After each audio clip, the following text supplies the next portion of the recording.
um sinal longe a badalar. Recife vai render Ave Maria ao pé do altar. Bumba meu boi, maracatu, Recife dos meus carnavais.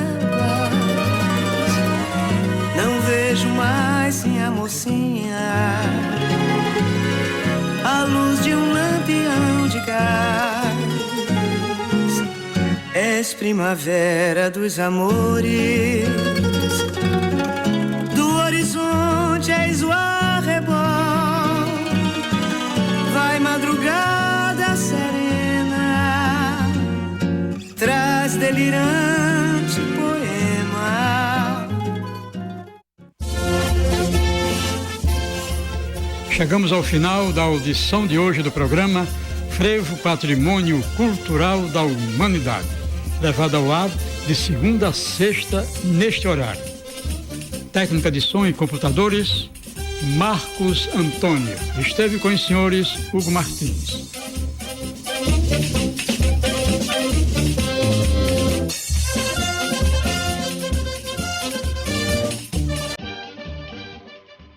(11h31).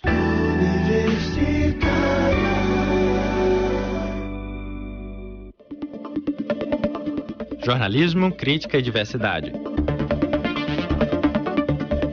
Programa Fora da Curva. A gente fala o que a maioria cala.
Bom dia, ouvintes das rádios universitárias 99.9 FM e 820 AM. São 11h31 da manhã e começa agora o Fora da Curva, o programa que fala o que a maioria cala. Eu sou Manina Aguiar e estarei com vocês todas as terças-feiras, sempre das 11h30 ao meio-dia. O nosso programa Fora da Curva vai ao ar de segunda a sexta-feira aqui na sua Universitária FM, com retransmissão pela Universitária AM.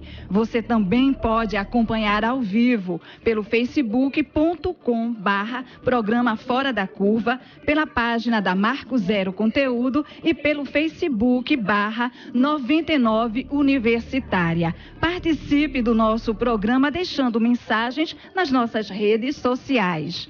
No programa de hoje, queremos saber: é o fim da justiça no trabalho? Para conversar conosco sobre o tema, contamos com a presença da professora da Faculdade de Direito do Recife e presidente da Academia Pernambucana de Direito do Trabalho, Juliana Teixeira. Bom dia, Juliana, bem-vinda. Bom dia, Manina. Bom dia a todos. E também com a procuradora do Ministério Público do Trabalho, Vanessa Patriota. Bom dia, Vanessa. Bom dia, Manina. Bom dia, Sérgio, doutora Juliana, ouvintes do Fora da Curva. No estúdio, nós temos também o nosso companheiro Sérgio, da Marco Zero Conteúdo. Bom dia, Sérgio Miguel. Bom dia, é sempre um prazer estar aqui com vocês. Está sendo discutido no Congresso Nacional, com grande probabilidade de ser aprovado ainda esta semana, o projeto de lei PLS 38/17, que trata da reforma trabalhista. Entidades como a Associação Nacional dos Magistrados da Justiça do Trabalho têm se posicionado contra a proposta. Juliana, quais são os prejuízos que essa reforma pode trazer para os direitos trabalhistas? Manina e ouvintes, olha, a reforma trabalhista, ela vem alterar a CLT, que foi fruto de grandes conquistas e lutas sociais na época. Essas lutas sociais, elas foram crescendo, movimentos em todo o mundo que consolidaram alguns direitos básicos do trabalhador e depois foram repetidos na Constituição Federal. Então, as infrações que foram sendo cometidas dessa legislação foi justamente infrações cometidas por parte dos empregadores que infringiam a legislação concomitantemente, infringiam normas coletivas, contratos individuais de trabalho. E essa infração levava ao grande fluxo de demandas trabalhistas. A reforma que está sendo proposta, ela vai transferir para o trabalhador, basicamente, a possibilidade, ou melhor, a obrigatoriedade dele negociar junto com o sindicato e com o seu empregador os seus direitos básicos. Então, a questão que a gente coloca é se o Estado não estava conseguindo estabelecer o cumprimento de uma regra e esse cumprimento ele só se via por meio da Justiça do Trabalho, como é que o empregado sozinho, ou mesmo que seja por meio de seu sindicato, com todas as fragilidades sindicais que nós conhecemos, como é que esse empregado sozinho vai conseguir negociar os seus direitos do trabalho, seus direitos trabalhistas? Então, esses são os principais pressupostos de prejuízo que vai ter. Você vai ter, de um lado, um sujeito individual, um empregado, negociando com o seu empregador, que é detentor do capital financeiro que esse empregado está precisando. Relações totalmente desiguais, né? Completamente desiguais e diferentes de uma relação de consumo, uma relação civil, né? O projeto de reforma, a doutora Vanessa vai falar alguma coisa sobre isso, ele pressupunha um respeito ao negócio jurídico perfeito, que é uma expressão presente lá no Código Civil. Mas isso é válido para uma relação em que eu vou comprar um caderno, um notebook, um celular, e não numa relação empregatícia em que no sistema capitalista eu preciso trabalhar para receber uma contraprestação financeira e sobreviver. Então, essa relação no direito do trabalho, ela é desigual. E foi justamente por causa dessa desigualdade que surgiu o direito do trabalho. Aí eu aproveito a deixa, né, da Juliana para perguntar a Vanessa. Então, é o fim da justiça no trabalho?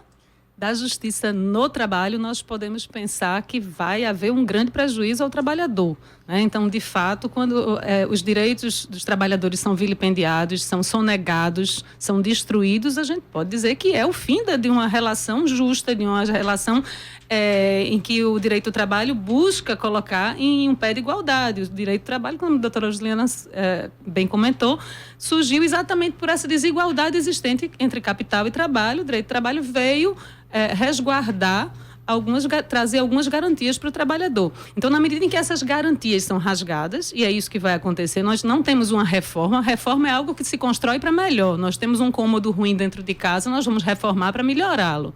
Isso não é uma reforma, isso é uma destruição de toda a legislação, de todo o arcabouço jurídico. Então, de fato, é o fim de uma relação justa. Agora, da justiça do trabalho, não. Inclusive, eu acredito que pela quantidade de inconstitucionalidades que tem nesse projeto de lei... São mais de 100 reformas, né? Vai haver entre aspas, um aumento das demandas judiciais em função exatamente dessas inconstitucionalidades e dos prejuízos que vão trazer ao trabalhador. Isso que a doutora Juliana coloca em relação ao negociado sobre o legislado, a Constituição da República de 88 já diz que a Convenção e o Acordo Coletivo do Trabalho prevalecem sobre a lei, desde que seja para implementar a melhoria nas condições de vida dos trabalhadores. Exato. Então, qual a razão de agora eles quererem que o Acordo e a Convenção Coletiva prevaleça em relação a tudo, exceto em relação a 30 pontos que eles dizem que não podem ser mexidos, e a Justiça do Trabalho sequer vai poder apreciar o conteúdo daquela convenção e daquele acordo? É porque eles pretendem que seja possível viabilizar, através de negociação coletiva, prejuízo para os trabalhadores. Então, a gente vai poder ter jornada de trabalho de 10, 12 horas, voltando ao século XIX, início do século XIX. Nós vamos ter trabalho noturno, podemos negociar o que vem a ser trabalho noturno, não vai ser mais de 10 horas às 5 da manhã, vai ser de meia-noite às 4. Nós vamos ter uma série de prejuízos que vão poder ser negociados e a Justiça do Trabalho, inferindo o direito de acesso à justiça, a Justiça do Trabalho não vai poder apreciar, só vai poder observar se os requisitos formais daquele instrumento foram observados, ou seja, se quem assinou a convenção foi o presidente do sindicato, se teve uma assembleia para isso, e o conteúdo não vai poder ser observado. Vai apenas carimbar, né? A gente estava até comentando, vai ter essa função. Vai ser transformado num órgão homologador. A doutora Vanessa sabe que várias convenções coletivas, elas eram fruto de anulação por conta de ação do Ministério Público do Trabalho. Normas coletivas que previam lá jornada de trabalho superior, salário inferior ao mínimo.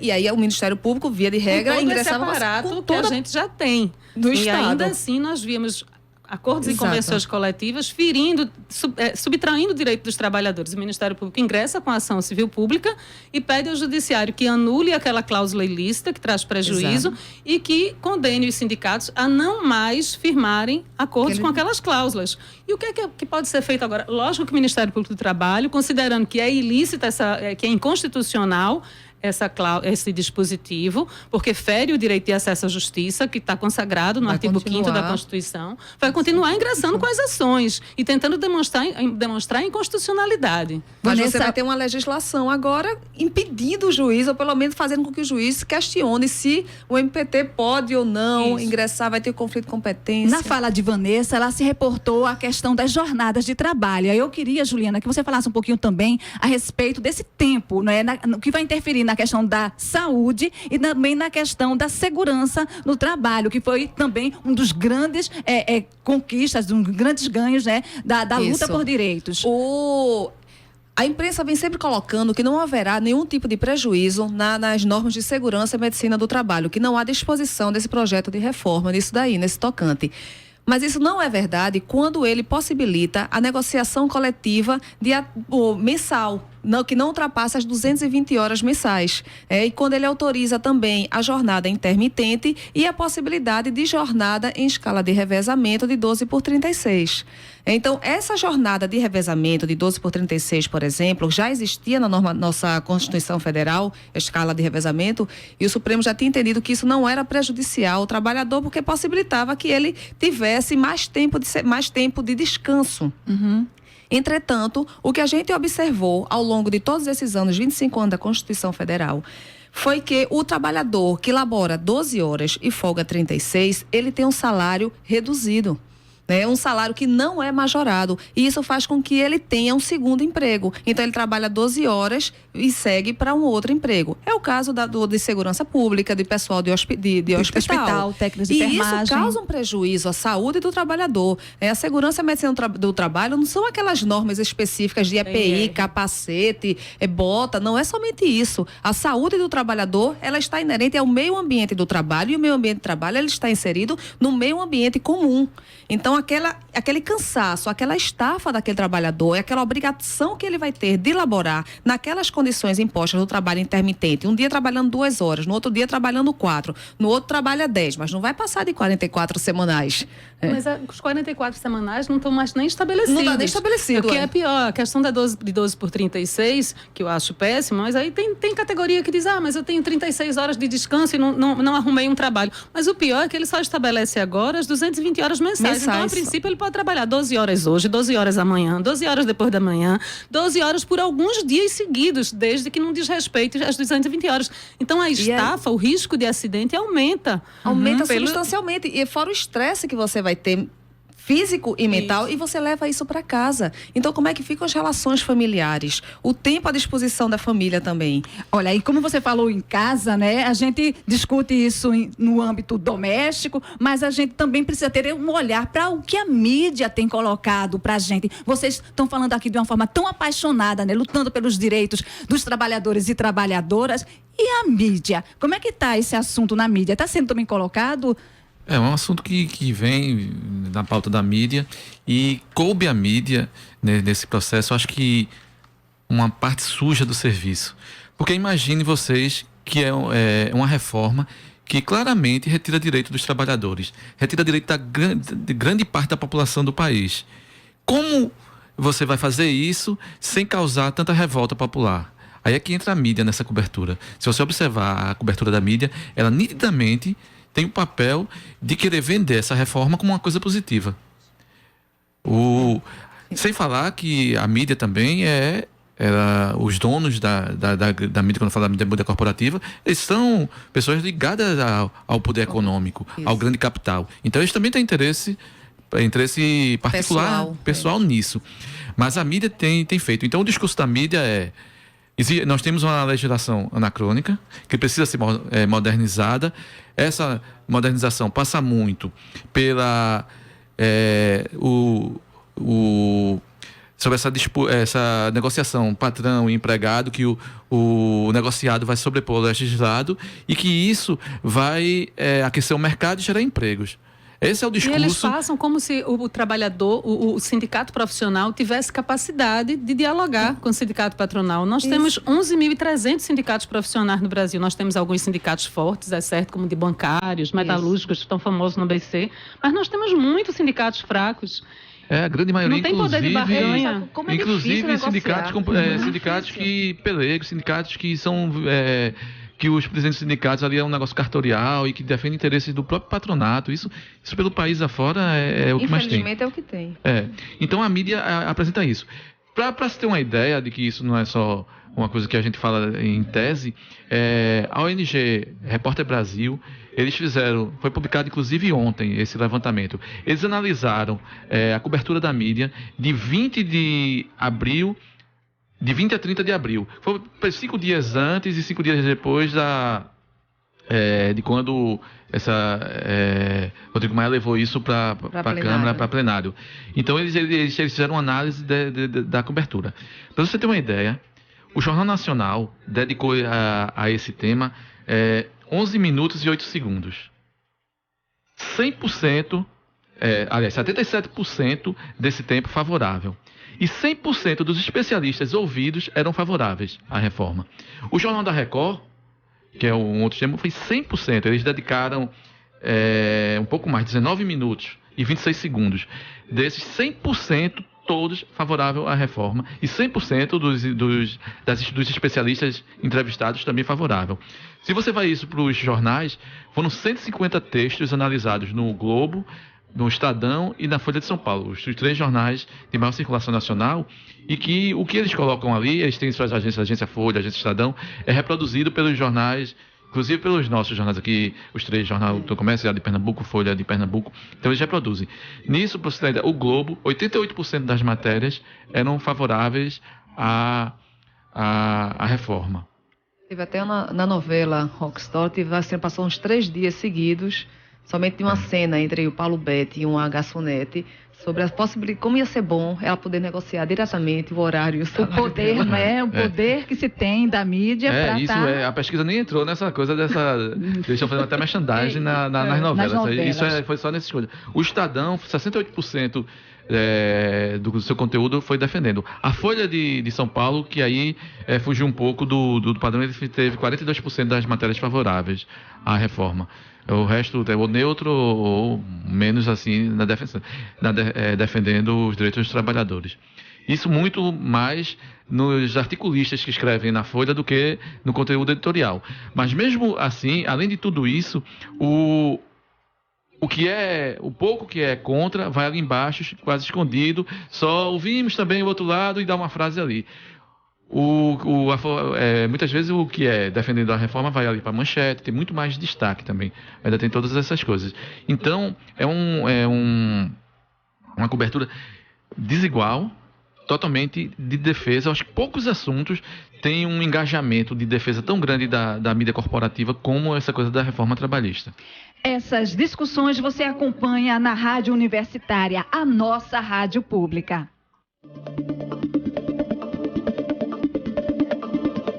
Fora da Curva. Jornalismo, crítica e diversidade.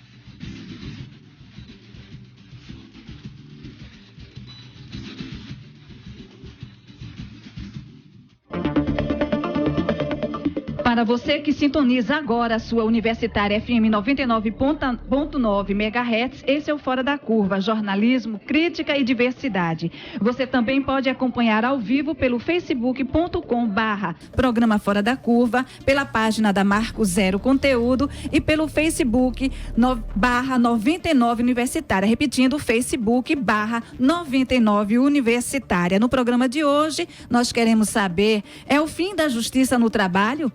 O Instituto Brasileiro de Geografia e Estatística, IBGE, revelou que o desemprego subiu para 13,7% no trimestre de janeiro a março. Esta foi a maior taxa de desocupação da série histórica iniciada em 2012. No primeiro trimestre, o Brasil tinha 14,2 milhões de desempregados. Um dos argumentos do governo é de que só uma reforma trabalhista vai poder diminuir os altos índices de desemprego no Brasil. Você concorda, Juliana? Não, discordo matematicamente. De forma direta, como a gente estava conversando, a possibilidade de você estabelecer uma jornada de trabalho de 12 por 36 vai permitir que o empregador tenha 3 empregados ao invés de 4. Em 4 dias de trabalho, você teria uma jornada de 8 horas, 1 por dia, e agora você vai poder ter 3,2 mais ou menos trabalhadores. Então, matematicamente, isso vai diminuir os postos de trabalho. Pensar em mexer em jornada de trabalho para gerar emprego, só se for diminuindo a jornada de trabalho. E a questão aqui vai além, porque se é possível a redução salarial por meio de negociação coletiva, se é possível diminuir o salário, o poder aquisitivo da sociedade vai diminuir, né? Nenhum empregador em sã consciência vai contratar mais só porque o salário é menor. Ele vai contratar mais se ele precisar produzir mais. E ele só produz mais se houver demanda.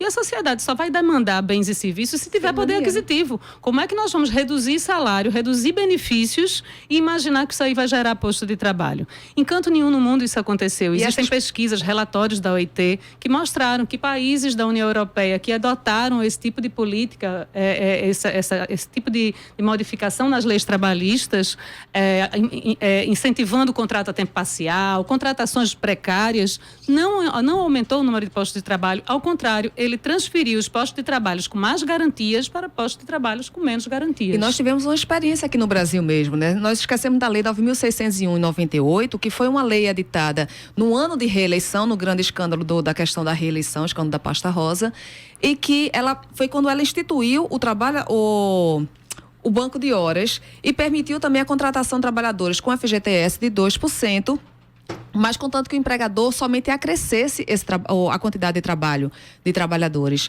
Isso não surtiu efeito, justamente porque a economia ela estava extremamente baixa. Foi um dos maiores picos de inflação do Brasil, foi no ano de 98. Olha só, Vanessa, a reforma trabalhista e a lei de terceirizações poderão provocar o aumento do número de pessoas em situação análoga ao trabalho escravo no Brasil, na sua opinião?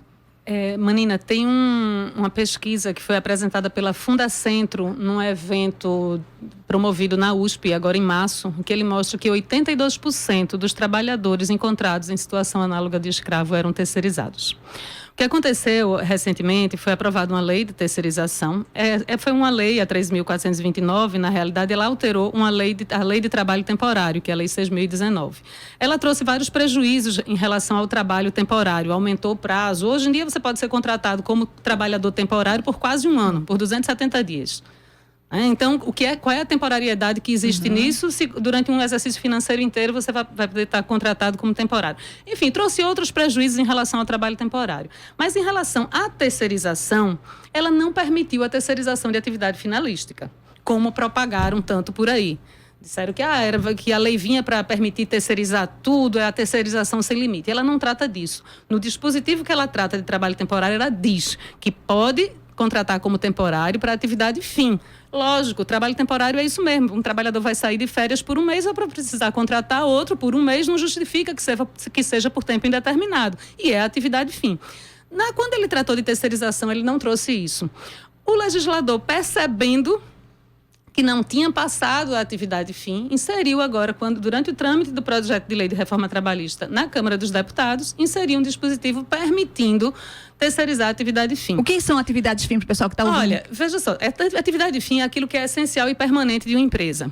Não existe lógica. O argumento deles é que terceirizar a atividade fim vai permitir a redução de custos. Não existe isso.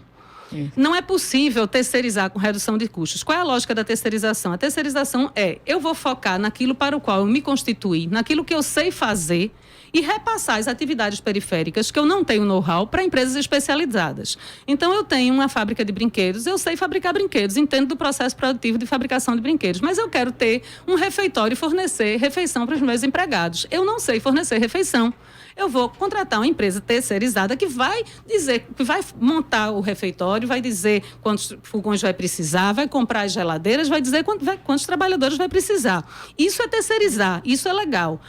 Terceirizar não pode implicar a terceirização da atividade fim, não pode implicar a redução de custos nunca, porque se eu contratar através de outra empresa uma pessoa para a minha linha de produção, eu vou pagar. Se eu contratar aquele trabalhador diretamente, eu pago salário, benefícios e impostos. Se eu contratar aquele trabalhador através de uma outra empresa, eu vou pagar salário, benefícios e impostos e o lucro da outra empresa, óbvio. Então, a terceirização legítima implica em aumento de custos. Quando se diz que vai reduzir custos, é porque essa empresa terceirizada que vai ser contratada para assinar a carteira de trabalho do meu trabalhador que vai trabalhar na minha linha de produção da minha fábrica de brinquedo, não vai pagar os salários que eu pago, porque eu vou respeitar um piso de uma categoria diferenciada. Geralmente quem faz isso é banco, que tem um patamar salarial maior, mais benefícios. Normalmente ele faz um outro enquadramento sindical para justificar a diminuição salarial. Salários, benefícios, participação nos lucros e tantos outros benefícios que a convenção coletiva permite. E aí vem toda a questão da reforma sindical e da participação do trabalhador nos sindicatos. Gente, nós já estamos chegando ao finalzinho do nosso programa, mas eu queria então que vocês colocassem para o pessoal em casa brevemente, assim, por que não a essa reforma trabalhista? Juliana? Porque vai diminuir os direitos sociais, vai afetar diretamente a economia também, como a doutora Vanessa falou, e queria convidar todos a participar dos eventos que acontecem na Faculdade de Direito do Recife, promovidos pelo Grupo de Pesquisa Direito, Trabalho e Teoria Social Crítica, que é organizado por mim e pelo professor Everaldo Gaspar. Muito bem, obrigada. Vanessa, por que não? Além de sonegar, de subtrair uma série de direitos históricos trabalhistas, direitos sociais básicos, esse projeto de lei, ela traz 3 falácias essenciais: de que vai gerar emprego, como já foi dito aqui, não gera emprego; de que a CLT é obsoleta e precisa ser reformada. A CLT é de 43, mas de lá para cá, mais de 85% dela já foi modificada. Inclusive, essa lei, esse projeto de reforma quer modificar uma lei que foi aprovada agora em março, que é da terceirização. Então, não tem nada de obsoleto.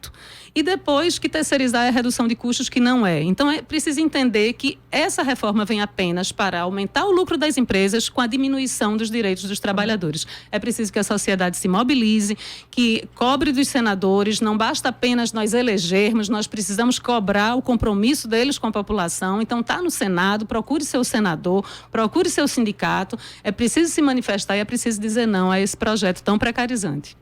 Muitíssimo obrigada. O programa de hoje teve a produção de Daniel Lamir e Mariana Reis, do Terral Coletivo, de Sérgio Miguel, do Marco Zero Conteúdo, e de Iveson Henrique, estudante do curso de Rádio, TV e Internet da UFPE. Na coordenação, Ana Veloso, professora do Departamento de Comunicação Social da UFPE. Na apresentação, Manina Aguiar, do Centro das Mulheres do Cabo. Nos trabalhos técnicos, Chico Rocha.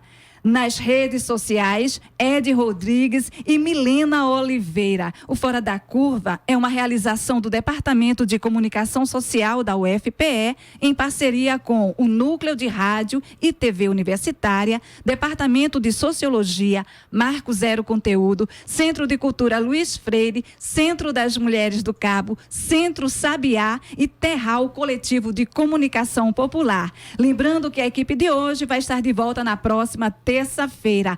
Amanhã você fica com a apresentação de Paula Reis com o tema: qual é a saída para a crise política?